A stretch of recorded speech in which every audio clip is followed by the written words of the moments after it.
natin mapangangalagaan ang ating mga lungs or baga?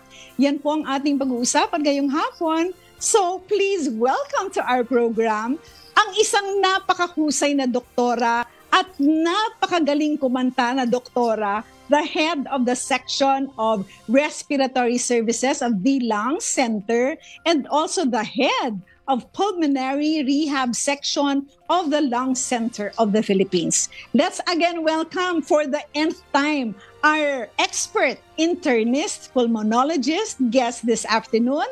Walang iba po kundi ang aking kaibigan, Dr. Glina Ong Cabrera. Dr. Glina, good afternoon po sa inyo. Bati muna kayo sa mga fans ninyo.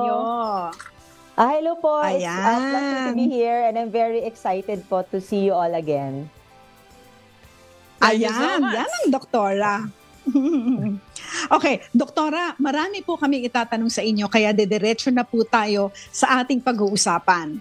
Doktora, ano po ba ang karaniwang mga sakit sa mga baga or lungs na laganap po dito sa ating bansang Pilipinas? Ayan, sige nga po, doktora, i-enumerate po ninyo and elucidate on each kind of sickness. Thank you, doktora. At least po naumpisahan niyo po kanina na nagpakita po kayo ng list kanina. So, nandun po yung chronic obstructive pulmonary disease. Nandun din po yung tuberculosis. At nandun din po yung mga sakit na involving po yung trachea, bronchus, and most especially po yung lung cancer. So, top 10 po causes of death nandyan po, and primarily sa lungs. So, pero meron pa rin pong mga sakit na not necessarily naman nagkakos ng death, kasama sa listahan such as, for example, asthma, COVID, paunti-unti meron pa rin po. And of course, yung mga post-tuberculosis bronchiectasis. So yun po yung mga sakit na nagresulta po after infections, paulit-ulit na pneumonia, paulit-ulit na viral infection, nagkakaroon po ng tinatawag na bronchiectasis. So normally po, nabanggit niyo na rin po na paano po natin aalagaan ang ating lungs. First of all, we have to avoid po yung mga triggers na tinatawag. So ano po ba yung number one trigger? Of course, yung pollution sa ating bansa hanggat maaari. We try our best to keep our environment clean, and smoking. We have to avoid smoking. And nowadays po, nagiging laganap na rin po yung vape. So nagkakaroon na rin po tayo ng mga conditions na nagkakaroon ng ubo or EVALI kung tawagin, or electronic vaping products associated lung injury. So on top of avoiding triggers, important pa rin po yung having a healthy lifestyle. So ito po yung proper diet and exercise. So with exercise, hindi naman po kailangan po yung bonggang-bongga. At least po yung mga walking, okay na rin po. Ayun, Miss Annie, narinig mo ba lahat ng mga sinabi ni doktora? So, kailangan malinis ang environment, avoid the pollution, avoid smoking, live a healthy lifestyle, mag-exercise, dapat okay din ang diet po natin. Sige, doktora, ang dami kong itatanong sa inyo, pero ibibigay ko muna kayo kay Ma'am Annie Rentoy. Go ahead, Ma'am Annie. Thank you very much, Attorney Don. Doc, ano po yung mga nangungunang sanhi po ng pagkakaroon ng sakit sa baga ng mga Pilipino? Bakit nga ba humihina ang ating baga? Bagamat nabanggit nyo po yung mga pahapyaw na ito, hindi mo dapat gawin. Doc, go ahead po para ma-emphasize natin ang gusto sa ating mga kababayan. Thank you po. Siyempre po sa baga po, meron tayong tinatawag na infectious and non-infectious. Sa mga infectious po, ayan pa rin po yung mga tuberculosis, bronchitis, usually nandyan po rin yung pneumonia. So ito po yung nakukuha po natin sa ating kapaligiran, nahahawa po tayo. So to be able to prevent these things, we have to really boost our immune system. And to boost our immune system, as I mentioned po, we really have to have a good and healthy lifestyle.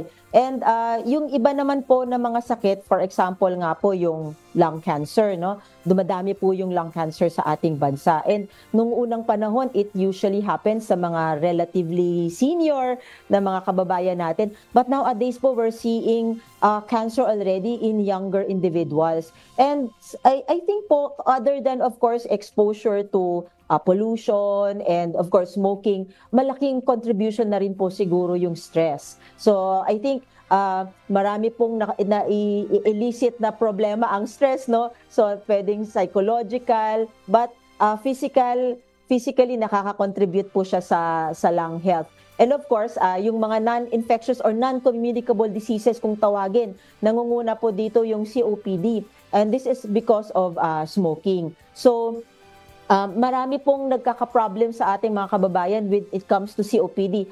Chronic obstructive pulmonary disease po ang ibig sabihin nito. Kung itatagalugin ko po, ito po ay pangmatagalang pagbabara ng daanan ng hangin. And usually, this is exposure to poisonous chemicals, such as yung nakukuha po sa sigarilyo. But yung mga nagsisiga rin po, minsan nakakita po tayo sa pag-aaral po ng Philippine College of Chest Physicians doon sa tinatawag nilang BOLD study or burden of lung disease. Yes, marami pong nagkaka-COPD due to pagsisigarilyo, but meron din pong nagkakaroon ng COPD due to exposure po sa pagsisiga at pagsusunog po ng mga basura at mga plastic. So nagkakaroon din po sila ng COPD. So we want to be able to prevent these diseases by, again, having clean air. Thank you for that. Alam mo, Attorney Dot, hindi ko siya nakilala kasi nagpagupit ng buhok, ha? So, hindi ko kaagad naku, talaga naman. Doktora, thank you very much. We love you, ha? Napakaganda ng ginawa ni Doktora. Especially sa akin. Salamat sa Diyos. Doc Cabrera, andito muli si Attorney Dot Gancay ko po. Thank you very much, Attorney Dot. Go please. Thank you. Doktora, okay. Ito, kasi you already talked about yung hindi maganda na magiging effect sa lungs ng tobacco at saka ng vape. I now would like to go to the symptoms, no? How would a person know that there is something wrong with his or her lungs? Ano po yung dapat nilang makita para malaman nila, or kayo po mismo as a doctor, para malaman po natin na meron pong sakit sa baga ang isang tao? Go ahead po, Doktora. At the very least po, attorney, yung ubo. Yung ubo usually, di ba, kung halimbawa 1 day or 2 days lang, di ba, usually inom-inom lang tayo ng over-the-counter na mga medications and then mawawala na po siya. Well, I guess in that situation, pwedeng irritation lang or baka po may sosobrahan lang tayo uminom ng malamig na tubig paminsan or marami tayong nakaing matatamis na pagkain, minsan nai-irritate po yung throat. Pero po, pag masyado na po yung matagal yung ating pag-ubo, like for example, more than a week na or almost 2 weeks na or even more, I think we really need to see a doctor na po, lalo na kung more than 2 weeks. Kasi pag more than 2 weeks, mag-iisip na po tayo ng, for example, tuberculosis. Usually, pneumonia rin po. And sometimes po, it is accompanied also, other than, of course, chronic cough, kung tawagin natin, back pain, poor intake, especially po with patients with tuberculosis and pneumonia. Doon po sa pag medyo worse na po, meron po for example COPD, no, may kasama na po yan na hingal. So ubo, plema at hingal. Yun po usually ang i-complain nila. Yung konting lakad lang po, madaling mapagod. Minsan nagkikwentuhan lang tayo, hinihingal na. Yung hindi na nakakapag-cope po sa kanyang kakwentuhan, madali nang mapagod. So yun po yung mga COPD. Pero po yung medyo worse na po, minsan po meron pa rin tayo mga ma-encounter po na dumudura na po ng blood. So yan po, medyo kailangan po urgent na po yan. Magpatingin na po tayo sa ating mga doktor. Kasi usually mag-iisip pa tayo tuberculosis and worst case scenario po mga lung cancer po dun sa mga heavy smokers kung tawagin. Kung halimbawa more than 10 years na po or even more than 20 years na po na naninigarilyo, for example, then we have to really consider yung mga ganong mga sakit. So ubo, plema, hingal, and wag sana po yung mga nagduduranan ng mga blood. Ayun, nako, ayan yung 4 na babantayan po natin. Ubo, plema, hingal, at saka spitting of blood. Okay. Marami pa po akong tanong, pero babalik ko po muna kayo kay Ma'am Annie. Ma'am Annie, go ahead po with your questions. Thank you very much, Attorney Dot. Ayan, Doktora Cabrera, paano may babalik sa dating gawain ang mga taong, let's say for example, nagkaroon ng lung problems and then later on ay gumaling? Ano po? kung mayroon possibility na gumaling. Ano po? Doc, explain nyo nga yung possibility na gumaling at kapag gumaling, anong pwede? Maibabalik ba yan talaga? Completely? Doc Cabrera, go ahead please. Thank you. Yung for example, ma'am, sa the cases that we really have to manage yung para ma-maintain yung tinatawag nating quality of life. Yun po yung mga patients with COPD or chronic obstructive pulmonary disease. At meron din po yung mga bronchiectasis. Yung bronchiectasis po, usually, ito po yung damage po sa daanan ng hangin dulot sa paulit-ulit na exposure to infections. Pero ang number one po sa atin is tuberculosis. So, ang nangyayari po sa kanila is konting kilos lang po nila, madali po silang hingalin, madali po silang mapagod. So in that case po, ang mangyayari po sa kanila, they don't go out of the house anymore. They just sit down and yun po, parang natatakot sila, they feel anxious, they feel afraid. Kasi takot po sila, kung kikilos sila, hihingalin sila. But ang nangyayari po, when they are just sitting down or lying down, nagiging small po ang kanilang muscles, yung parang nag-shrink or atrophy. And nagiging cycle po yan. If we have very weak muscles, syempre po, magiging yung movement natin mas slower, mas weaker. And then because of that, remember po, ang paghinga po is not just the lungs. We also need our respiratory muscles. So pag lagi po tayong nakahiga, lagi po tayong nakaupo, nag-shrink din po ang ating muscles. So we have to do breathing exercises. So yung mga breathing exercises po, yun yung mga tinatawag na pursed lip breathing para controlled po ang inhalation at saka controlled po ang exhalation. Kasi normally po, ang mga patients po natin, pag napapagod sila, nagpapant, yung parang gumaganon po sila. Ang nangyayari po doon, yung kanilang nai-inhale, napaka-kaunti lang. And then yung buga nila, kaunti din. So, nangyayari po, nagkaka-air trapping po sila. So, we have to control po the inhalation, the exhalation. So, through pursed lip breathing. So, we breathe through the nose, for example, inhale, and then blow through the lips po na parang nagbo-blow ng candle 4 seconds. So, inhale, and then blow. So, we incorporate also the diaphragmatic breathing, wherein pag nag-inhale po, medyo papalakihin po natin yung tiyan natin ng kaunti. Inhale, and then blow. Inhale, and then blow.